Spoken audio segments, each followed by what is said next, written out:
Salut à vous les Gunners, est-ce que vous êtes prêts pour le dernier match de la saison en Première Ligue face à Crystal Palace? En vrai, on est relax, on est tranquille, on est champion, hein. Ce match, en vrai, je sais même pas quoi en penser. Parce que là, si jamais on n'avait pas encore été champion, Crystal Palace, ça aurait été un match bien relou chez eux, même si eux, en vrai, ils ont plus grand-chose à jouer, parce qu'ils ont une finale à préparer, comme nous, en vrai. Mais quand même, ça aurait été pas si évident que ça avec toute la pression qu'on aurait eue sur le dos, parce qu'on l'a plus, hein, tranquille. Et là, ça va, on est détente, on est champion, on n'a pas besoin de se prendre la tête. Par contre, il y a la finale de Ligue des Champions la semaine prochaine, et c'est surtout par rapport à ça qu'il va falloir être plus ou moins intelligent. Et je me suis quand même posé la question, est-ce qu'on fait tourner? Est-ce qu'on fait jouer l'équipe 1? En gros, au départ, je me suis dit, en vrai, il faudrait peut-être faire jouer plus ou moins l'équipe 1. Comme ça, ils n'oublient pas. Parce que quand même, ça fait une très très longue pause entre le dernier match. C'était quoi là? On affrontait qui là? Burnley? C'était Burnley là, le dernier? Ouais, c'était Burnley. Le dernier match face à Burnley et la finale de Ligue des Champions, comme une grosse pause. D'un côté, c'est bien d'avoir une petite pause. Mais de l'autre côté, il ne faut pas non plus ne pas arriver préparé justement pour la finale de Ligue des Champions. Je me suis dit, on va faire jouer plus ou moins l'équipe 1 et on fait des changements relativement tôt, à la mi-temps par exemple. On pourrait aussi tout simplement faire tourner dès le départ. Comme ça, on prend aucun risque, même les David Raya. Hein. On ne sait jamais, une cheville tordue ou un problème au dos est vite arrivé, donc on pourrait faire tourner dès le départ. On fait quand même jouer quelques joueurs qui n'ont pas beaucoup de minutes dans les pattes, par exemple. En vrai, je sais pas. Calafiori, tu pourrais le faire jouer peut-être défenseur central. Ouais, on parle directement du 11, on se prend pas la tête. Au goal, tu pourrais mettre Setford, par exemple. Ça se comprend si on fait jouer David Raya, mais je me dis, vas-y, Setford. Et pourquoi pas Kepa, vas-y. De toute façon, Kepa, il va s'en aller. Autant faire jouer un joueur qui, a priori, sera là la saison prochaine. Je sais pas. Bon, Setford. En défense, pourquoi pas le petit Salmon, Monsieur Saumon, accompagné, par exemple, d'un Calafiori. Tu lui fais gratter un peu de temps de jeu, tu fais reposer les Gabriel Saliba. Calafiori qui va pas trop se fatiguer parce qu'il va pas devoir non plus énormément courir vu qu'il sera pas forcément latéral. Là, il sera détente défenseur central. Aux côtés de Nkapie à gauche du coup et de l'autre côté Mosquera qui doit quand même avoir un peu de temps de jeu vu que Ben White et Timber pour l'instant ils sont pas là. Au milieu de terrain, tu pourrais faire jouer Norgard. Tu pourrais faire jouer en vrai Zubimendi, il joue tellement peu ces derniers temps, je le vois pas ne pas jouer, mais j'avais pensé quand même Norgard, pourquoi pas avec MLS. Parce qu'MLS, en vrai, il a commencé à jouer récemment. Donc peut-être lui faire prendre un peu de temps de jeu. Mais de l'autre côté, comme j'ai dit, Zubimendi, ça fait un petit moment qu'il joue pas trop. J'ai un peu du mal à me dire que Mikel ne fait pas jouer Zubimendi. Je me suis tellement habitué au cours de cette saison, alors qu'on demandait tous que Zubimendi aille sur le côté, on voulait voir MLS, que là, ça me fait bizarre. Donc je pense, pourquoi, ouais, je pense qu'il y aura du Zubimendi, Norgard à la limite. Devant eux, je mettrais bien Doman. Doman en 10. Et ouais, Odegaard, en vrai aussi, on pourrait le faire jouer. Il était blessé pas mal de temps.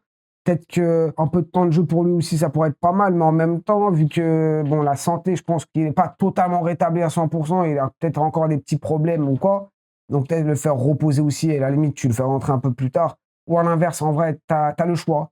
Dans tous les cas, il va pas falloir mettre trop d'intensité dans ce match, tranquille, mais en même temps, il faut pas non plus oublier de jouer. Vu qu'à la finale, il faut quand même se préparer. Mais du coup, à Doman, je mettrais Doman en 10 à la limite, j'aimerais bien le voir. Vu qu'on met Salmon derrière, Doman en 10. À droite, Madueke qui a été sélectionné avec l'équipe d'Angleterre.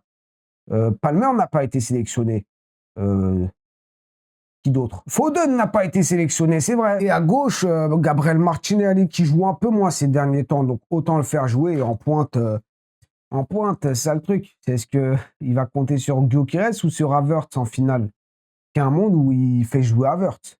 Ou alors il y a un monde où c'est Merino qui joue Merino parce que Merino est du coup officiellement disponible pour ce week-end déjà, même pas pour la semaine prochaine, pour ce week-end. Donc évidemment qu'il va avoir besoin de temps de jeu, je sais pas pourquoi je prends ça. Ou alors limite tu fais commencer Merino, mais du coup pas en 9 sans doute, plus au mieux. Ouais, je sais pas en fait, il y a le choix. Il y a le choix évidemment. Merino, si tu veux vraiment compter sur lui en finale, faudrait quand même le faire jouer un petit peu, mais en faisant quand même attention de ne pas en faire trop avec lui. Donc, à voir, ça c'est... Je laisse gérer Mikel. Heureusement que c'est pas moi qui dois prendre ces décisions, parce qu'en vrai, on a l'impression que ce match, il compte pour rien, pour du beurre.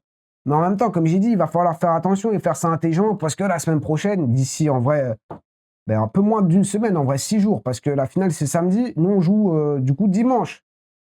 Donc, il va falloir quand même bien préparer intelligemment tout ça. Évidemment, on va voir les joueurs avec le trophée, c'est surtout ça. Dommage que ça soit pas à la maison, c'est à l'extérieur, mais bon, ça reste à Londres. Donc, encore une fois, tranquille.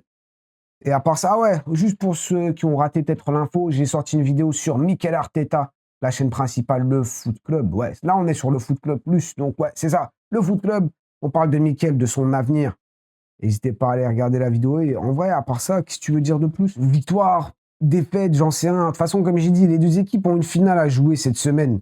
Enfin, la semaine qui suit. Nous, Ligue des Champions, eux, la Conference League.